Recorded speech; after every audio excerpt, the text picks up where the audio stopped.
নিজের হাবিবকে ভালোবাসে, আল্লাহ তো নিজের রাসূলকে ভালোবাসে, আল্লাহ তো নিজের মেহবুবকে প্রেম করে। কেমন প্রেম করে? আল্লাহু আকবার কবীরা। আমরা জানি দুনিয়ার বুকে যখন কাউকে মানুষ ভালোবেসে ফেলে তার জন্য সবকিছু করে। দুনিয়ার বুকে কোনো জিনিস যদি ভালো লেগে যায় তার জন্য মানুষ সবকিছু করে। উদাহরণস্বরূপ বলি, আমরা যদি কোনো মেয়েকে পছন্দ করি তাকে পাওয়ার জন্য আমরা সবকিছু করতে রাজি থাকি। আমরা যদি কাউকে ভালোবেসে ফেলি তাকে রাজি করার জন্য সবকিছু করতে থাকি। এটা তো দুনিয়ার প্রেম। আপনারা হয়তো শুনেছেন লায়লা মজনুর ঘটনা। এরা দুজন খুব বড় প্রেমিক ছিল, একে অপরকে ছাড়া থাকতে পারতো না। তারা একে অপরকে পাওয়ার জন্য অনেক কিছু করেছে। এইগুলো তো দুনিয়ার প্রেম, এইগুলো তো মানুষের প্রেম, এইগুলো তো সাধারণ লোকের প্রেম। আল্লাহু আকবার কবীরা। আমার আল্লাহ আমার রাসূলকে ভালোবাসেন, এটা তো সাধারণ মানুষের প্রেম। কিন্তু আল্লাহর প্রেম কেমন হবে? আল্লাহর ভালোবাসা কেমন হবে? আল্লাহর মহব্বত কেমন হবে? আল্লাহু আকবার কবীরা। একটা ছোট্ট উদাহরণ দিয়ে আপনাদেরকে বলি। আমার রাসূল বসে রয়েছেন, কোথায় বসে রয়েছেন? বাইতুল মুকাদ্দাসে বসে রয়েছেন। বাইতুল মুকাদ্দাস কোথায়? জেরুজালেম রয়েছে, যেখানে ফিলিস্তিন রয়েছে। আমাদের প্রথম কিবলা বাইতুল মুকাদ্দাস। সেই বাইতুল মুকাদ্দাসে আমার রাসূল বসে রয়েছেন। তখন কাবা আমাদের কিবলা হয়নি, তখন কাবা আমাদের কিবলা হয়নি। আজকে আমরা পশ্চিম দিকে মুখ করে নামাজ পড়ি, কাবার দিকে মুখ করে নামাজ পড়ি।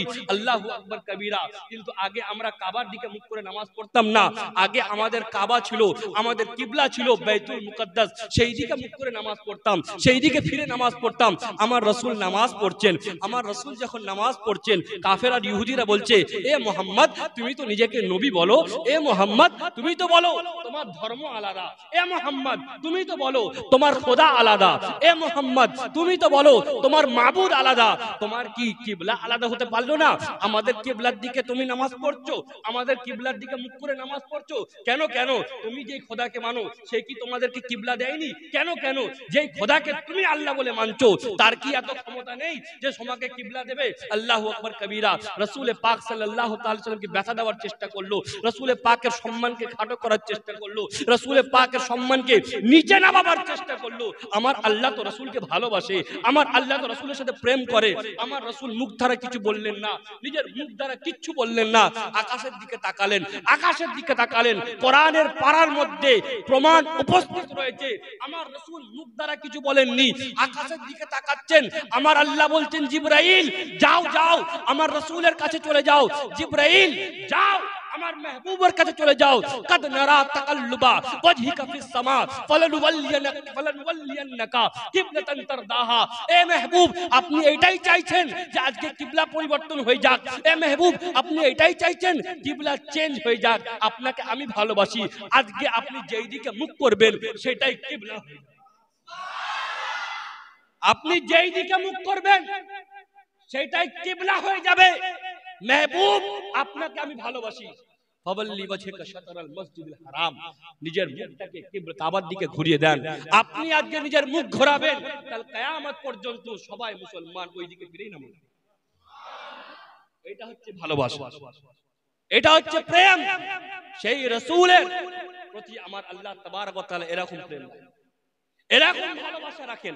আর সেই রাসূল আমার ইমামে হাসান হুসাইন, বলবেন না সুবহানাল্লাহ? শুনেন আমি আপনাদেরকে বোঝাচ্ছি।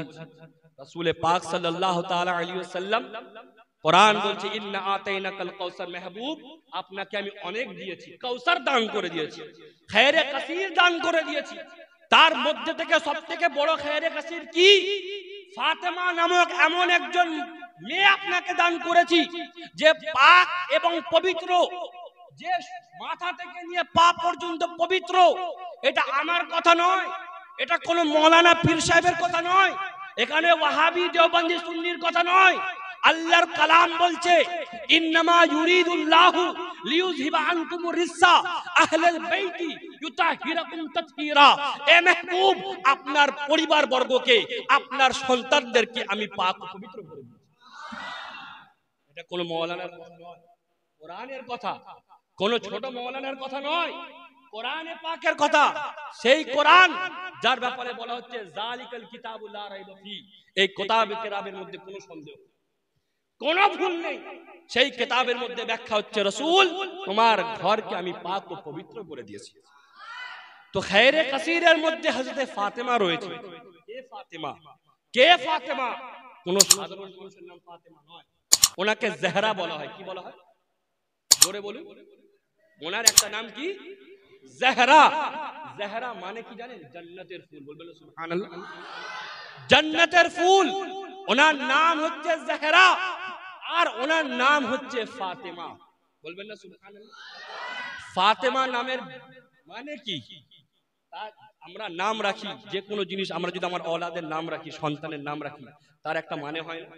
যেমন আব্দুল কাদের, কাদেরের বান্দা, তাই না? আমরা বলি না? আমরা বলি কি আব্দুর রহিম, রহিমের বান্দা, তাই না? প্রত্যেকটা নামের একটা মানে থাকে, একটা তার মিনিং থাকে। ফাতেমা নামের মানে, আমার রাসূল কেন ফাতেমা নামটা রাখলেন, কি কারণে নামটা রাখলেন? এ কোন কামরাবাসীরা শোনো শোনো, তোমরা ভাগ্যবান, তোমরা অনেক গৌরববান যারা ইমামে হাসান হুসাইন ও আহলে বাইতের জিকির করতে বসেছো।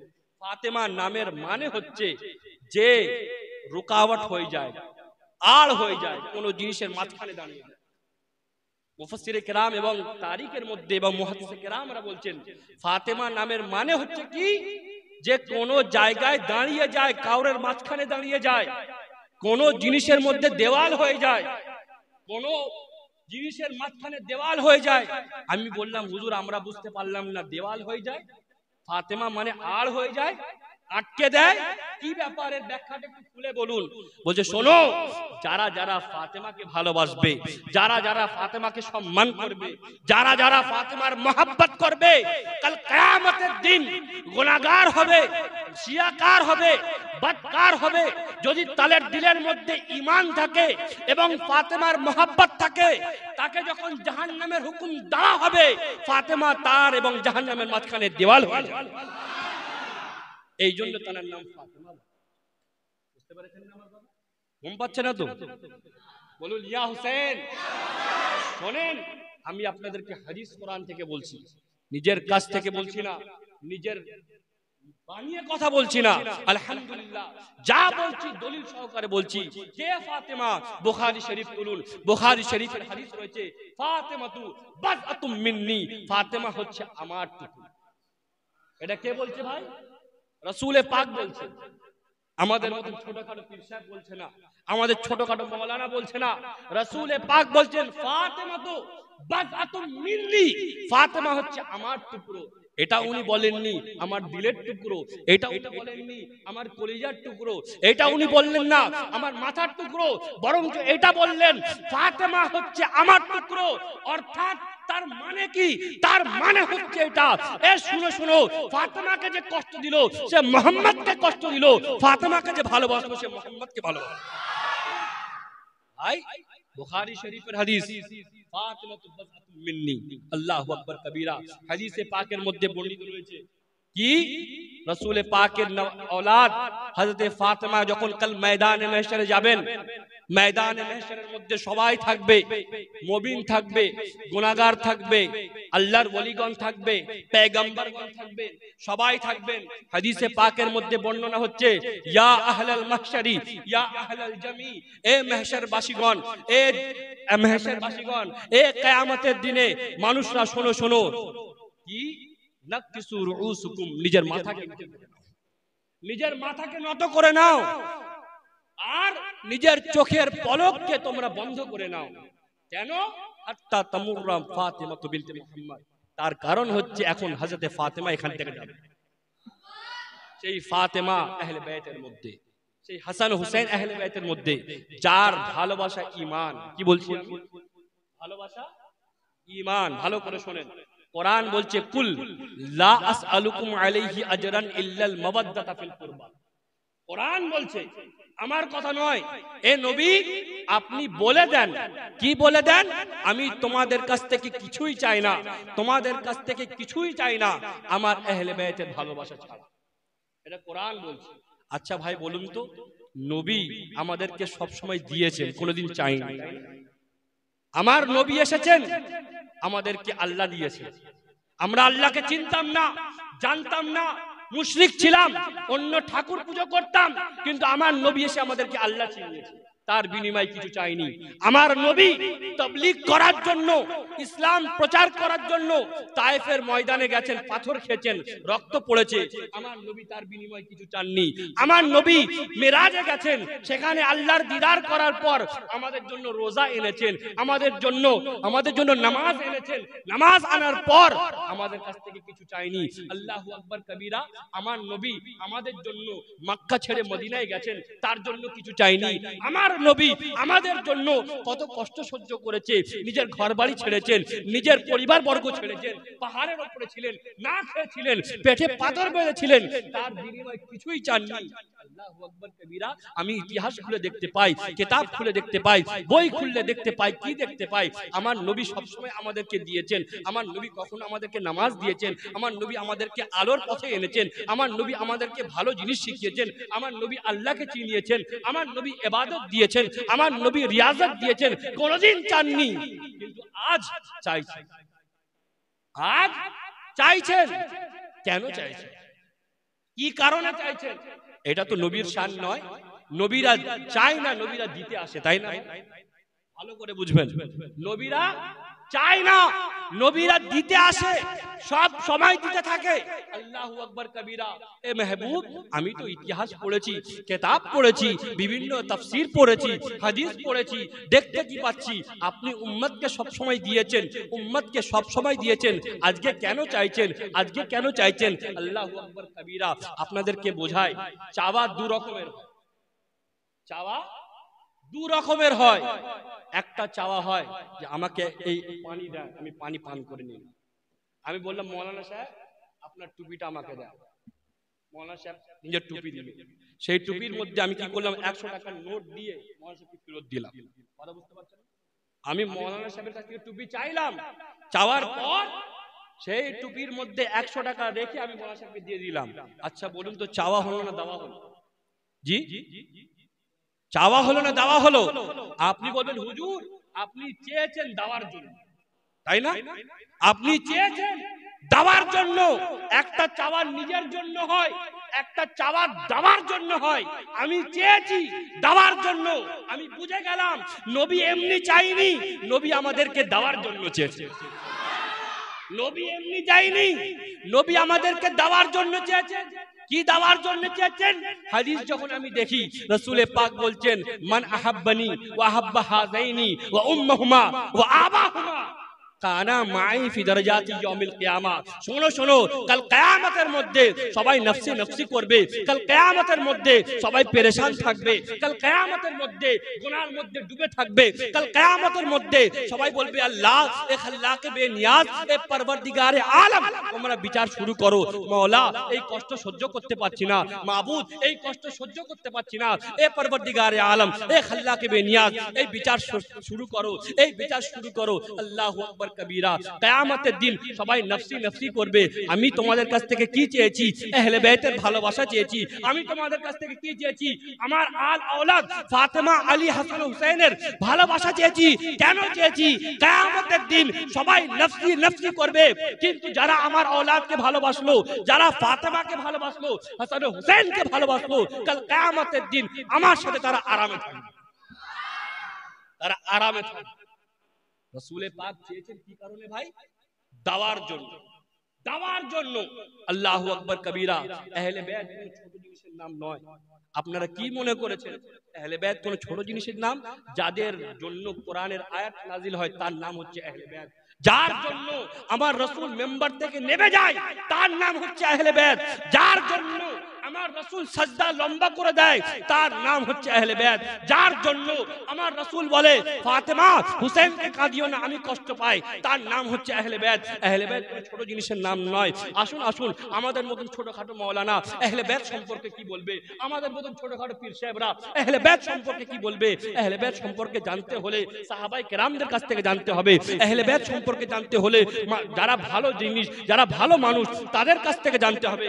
আল্লাহু আকবার কবীরা। শোনেন শোনেন, হযরতে আবু যর গফফারি রাদিয়াল্লাহু তাআলা আনহু যিনি সাহাবী রাসূল ছিলেন, ভালো করে শুনে নেন আহলে বাইত কারা, কেন আহলে বাইতের জিকির করতে হবে, কেন আহলে বাইতকে ভালোবাসতে হবে, কেন আহলে বাইতকে প্রেম করতে হবে, কেন আহলে বাইতের সাথে মহব্বত করতে হবে, কেন সব সময় হুসেন হুসেন করতে হবে, হাসান হাসান করতে হবে, ফাতেমা ফাতেমা করতে হবে। শুনুন শুনুন, আমার কথা শুনতে হবে না, কারোর কথা শুনতে হবে না। সাহাবী রাসূল হযরতে আবু যর গফফারি রাদিয়াল্লাহু তাআলা আনহু জিজ্ঞাসা করুন, কে আবু যর গফফারি, যার ব্যাপারে আমার রাসূল বলছেন, এ আবু যর আমি তোমাকে ভালোবাসি, তুমি আমাকে ভালোবাসো, যার ব্যাপারে হাদিসে পাকের মধ্যে বহু ফজিলত বর্ণনা রয়েছে। সেই আবু যর গফফারি রাদিয়াল্লাহু তাআলা আনহু সাহাবী রাসূল, রাসূল পাকের কম্প্যানিয়ন, রাসূল পাকের সাথী, রাসূল পাকের সাহাবী। সবাই কি বলছেন, ইয়া রাসূলুল্লাহ ইয়া হাবিবাল্লাহ, আমি আপনার সাহাবী, আমি আপনার গোলাম, ইয়া রাসূলুল্লাহ ইয়া হাবিবাল্লাহ, আপনি চলে গেলে আমি কি করব? আল্লাহু আকবার কবীরা, আল্লাহু আকবার কবীরা। রাসূল পাক চলে গেছেন পৃথিবী ছেড়ে। আবু যর গফফারি সাহাবী রাসূল কাবা শরীফের গেট ধরেছে। ভাই আমরা জানি মসজিদে যদি দাঁড়িয়ে কেউ কথা বলে আমরা সেটা বিশ্বাস করে নি, আমরা কি মনে করি মসজিদের উপর দাঁড়িয়ে কথা বলছে সে সত্য বলবে, আল্লাহু আকবার কবীরা। যদি কোনো ব্যক্তি টুপি পরে কথা বলে আমরা বিশ্বাস করে নি যে টুপি পরে কথা বলছে নিশ্চয়ই সত্য কথা বলবে। আমরা বলি দাড়ি রেখে যদি কথা বলে আমরা মনে করি কি দাড়ি রেখে কথা বলছে নিশ্চয়ই সত্য বলবে। এটা তো সাধারণ মানুষের অবস্থা, সাধারণ মানুষ এই অবস্থা। কিন্তু আমি জিজ্ঞাসা করতে চাই, সাহাবী রাসূল যার নাম আবু যর গফফারি, উনি তো একেতেই পাক পবিত্র, উনি তো একেতেই সম্মানীয়, উনি তো একেতেই আল্লাহ ওনাকে সম্মান দিয়েছেন। উনি কি করছেন? কাবা শরীফের গেট ধরেছেন, কাবা শরীফের গেলাফ ধরেছেন। কাবা শরীফের গেলাফ ধরার পর উনি বলছেন, আলা সাবধান হয়ে যাও, আলা সাবধান হয়ে যাও, ইন্না মাসালা আহলি বাইতি ফিকুম মাসালু সাফিনাতি নূহিন। শোনো শোনো, আমি নিজের রাসূলের কাছ থেকে শুনেছি, এই কান দিয়ে শুনেছি, এই চোখ দিয়ে আমার রাসূলকে বলতে শুনেছি যে আমার রাসূল বলছেন আমার আহলে বাইত কোনো সাধারণ নয়, তারা হচ্ছে নূহ আলাইহিস সালাতু ওয়াস তাসলিমের নৌকার সমতুল্য। আমার আহলে বাইত নূহ আলাইহিস সালাতু ওয়াস তাসলিমের নৌকা সমতুল্য। মান রাকিবাহা নাজা, যে এই নৌকার উপর চড়ে গেল সে নাজাত পেয়ে গেল। ও মান তাখাল্লাফা আনহা হালাকা, যে এই নৌকায় চড়লো না সে বরবাদ হয়ে গেল। আপনাদেরকে হাদিসটা ভালো করে বুঝিয়ে দিই ভাই। হযরতে নূহ আলাইহিস সালাতু ওয়াস তাসলিম কে ছিলেন? আল্লাহর রাসূল ছিলেন, আল্লাহর নবী ছিলেন।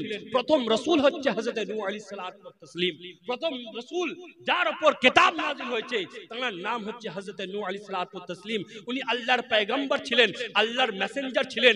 উনি আল্লাহর তরফ থেকে এসেছিলেন মানুষের হেদায়েতের জন্য, উনি আল্লাহর তরফ থেকে এসেছিলেন মানুষকে সঠিক পথে আনার জন্য। আল্লাহু আকবার কবীরা। হযরতে নূহ আলাইহিস সালাতু ওয়াস তাসলিম 700 বছর ধরে মানুষদেরকে দাওয়াত করেছেন, 700 বছর ধরে মানুষদেরকে ডেকেছেন আল্লাহর পথে চলে আসো, আল্লাহর পথে চলে আসো, আল্লাহর পথে চলে আসো। খুব অল্প লোক ওনার উপর ঈমান এনেছেন, খুব অল্প লোক ওনার উপর ঈমান এনেছেন, বাকি কেউ ঈমান আনেনি, বাকি কেউ ওনার উপর বিশ্বাস করেনি। উনি দোয়া করলেন, এ মাবুদ, এ পরওয়ারদিগারে আলম, 700 বছর ধরে তোমার প্রচার করছি, 700 বছর ধরে তোমার নামে আমি লোককে ডাকছি, এ মাবুদ, এ খাল্লাকে বে নিয়াজ, এখনো পর্যন্ত কেউ ঈমান আনছে না, এখনো পর্যন্ত কেউ বিশ্বাস করছে না, এখনো পর্যন্ত কেউ তোমাকে মানছে না। মাবুদ, এদেরকে তুমি ধ্বংস করে দাও, এদেরকে শেষ করে দাও, এদেরকে হালাক করে দাও। আমার আল্লাহ বললেন, এ নূহ, যাও যাও, তুমি একটা কাশতি তৈরি করো, একটা নৌকা তৈরি করো। যারা তোমাকে মানে, যারা তোমাকে বিশ্বাস করে, যারা তোমাকে ভালোবাসে, তাদেরকে তুমি নৌকায় তুলে নাও, তাদেরকে তুমি নৌকার উপর তুলে নাও। আমি আল্লাহ এমন জোর বৃষ্টি দেবো, বন্যা দেবো, সবকিছু ধ্বংস হয়ে যাবে, সব শেষ হয়ে যাবে। কিন্তু যারা তোমার নৌকার উপরে চড়ে গেছে তারাই বেঁচে যাবে, যারা তোমার নৌকার উপর সওয়ার হয়েছে তারাই একমাত্র নাজাত পাবে। আল্লাহু আকবার কবীরা। আল্লাহ বন্যা দিলেন, বন্যা দেওয়ার পর যখন প্রচুর বৃষ্টি হলো, সমস্ত কিছু ডুবে গেল, একমাত্র হযরতে নূহের নৌকা বেঁচে গেল, একমাত্র হযরতে নূহের নৌকা বেঁচে গেল। আল্লাহু আকবার কবীরা। যখন হযরতে নূহের নৌকা বেঁচে গেল, আমার রাসূল বলে উঠলেন, কি আমার আহলে বাইত